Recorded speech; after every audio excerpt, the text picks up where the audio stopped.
Akhirnya soalan 4. Soalan terakhir. Raja menunjukkan satu catapan yang mengandungi peratus ion yang hadir dalam air laut. Pernah renang di air laut. Lost World. Okey, ini adalah sekejap. Terlalu besar. Boleh nampak? Okey, garam terdiri daripada gabungan ion positif dan ion negatif. Berdasarkan maklumat dalam Raja, cadangkan 2 garam yang hadir dalam air laut selain daripada garam biasa dan huraikan satu ujian kimia untuk mengesahkan satu anion yang hadir di dalam garam yang dicadangkan. Okey, jadi di sini kita boleh pilih saja mana-mana menjadi ion. Sebagai contoh, natrium sulfate, magnesium sulfate, natrium chlorida tak boleh, NaCl tak boleh kerana dia kata selain NaCl. Jadi contohnya tengok jawapan. Okay, nampak ah. Okay. Jadi Na natrium sulfate, Na2SO4, MgCl, MgSO4. Okey. So pilih 2 saja. Lepas itu cadang mengesahkan garam, ujian pengesahan untuk anion dalam garam yang dicadangkan. Okey, sebagai contoh, kalau contohnya kita pilih Cl. Jadi bagaimana nak mengesahkan Cl? Okey, Cl ingat untuk ion negatif kita tambahkan asid dulu tapi jangan asid dia sendiri. Jadi jangan letak HCl. Kita boleh letak HNO3. Kemudian tambah lagi larutan apa? Cinta aku, AgNO3. Banyak belajar silap dia lupa letak larutan. Kena ada perkataan larutan. Okey. Jadi cinta aku. Jadi HNO3, AgNO3. Akhirnya bentakan putih terbentuk mengesahkan bahawa ion Cl negatif adalah hadir. 6 markah. 2 markah, 6 markah. Ini. Okey, seterusnya.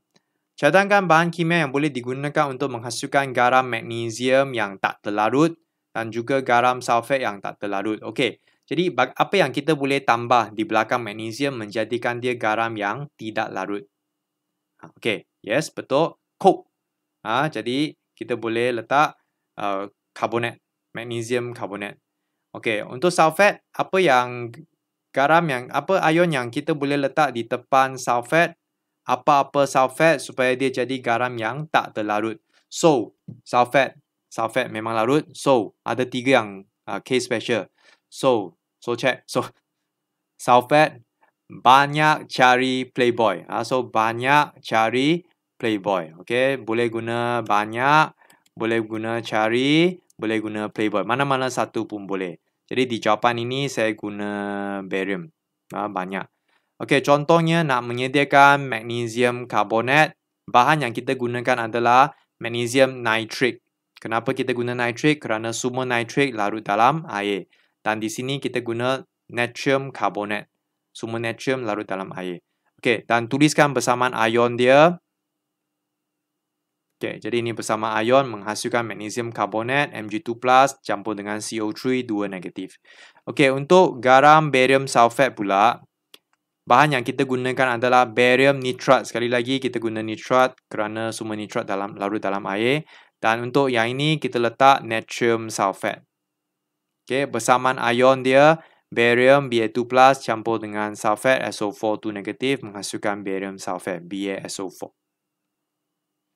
Akhir sekali, eksperimen terakhir yang ini adalah kaedah keberapa. Huraikan satu eksperimen untuk menyediakan garam biasa natrium chlorida.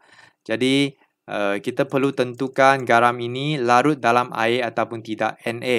Semua Na larut dalam air. Jadi sekarang kita tentukan kaedah keberapa. NaCl. Betul, kaedah 1. Okey, kerana tepan dia bermula daripada Na. Kaedah 1 tepan dia bermula daripada NH4, Na ataupun K. Kaedah 1. Okey, kalau kaedah 1 dia mesti menggunakan alkali bertindak balas dengan asid. Jadi, apakah asid dan alkali yang kita gunakan? Contoh, nak sediakan NaCl. Jadi, kita pecahkan Na titik campur dengan macam inilah. Titik Cl. Okey, so kita guna NaOH dengan HCl untuk menghasilkan garam NaCl ini. Okey, prosedur dia ada 9. tuangkan isi padu wajib 50 cm padu larutan natrium hidroksida 0.5 kepekatan ke dalam kelalangkun. Okey, tambahkan phenolphthalein ke dalam kelalangkun itu, kemudian tuangkan asid ke dalam burette dan rekod bacaan burette. Okey, alirkan asid ke dalam kelalangkun sehingga, masih ingat eksperimen ini, merah jambu bertukar ke tanpa warna. Pink to colorless. Okey, jadi ingat tak? Kelalangkun kita letak alkali, kemudian burette kita letak asid. Tik tik tik tik tik tik tik tik tik sehingga merah jambu bertukar kepada tak ada warna. Rekod bacaan akhir burette. Lepas itu kita hitungkan isi batu asid yang kita gunakan, iaitu guna bacaan awal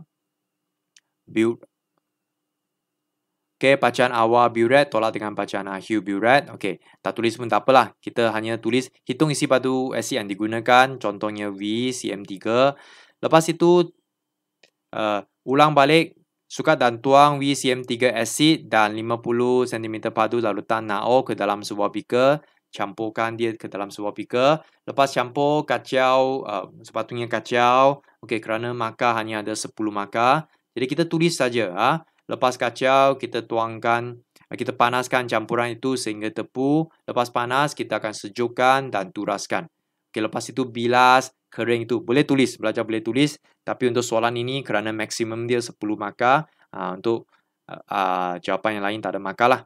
Okey, jadi ini adalah kaedah 1. Jadi dalam 4 video ini, kita telah bincang kaedah 1, kaedah 2, kaedah 3 dan penyediaan larutan piawai. Sebenarnya kita sudah cover semua topik dalam bab ini. Jadi soalan dia agak banyak, minta maaf. Jadi saya harap boleh membantu murid-murid dalam menghadapi peperiksaan nanti. Okey, sekian, terima kasih.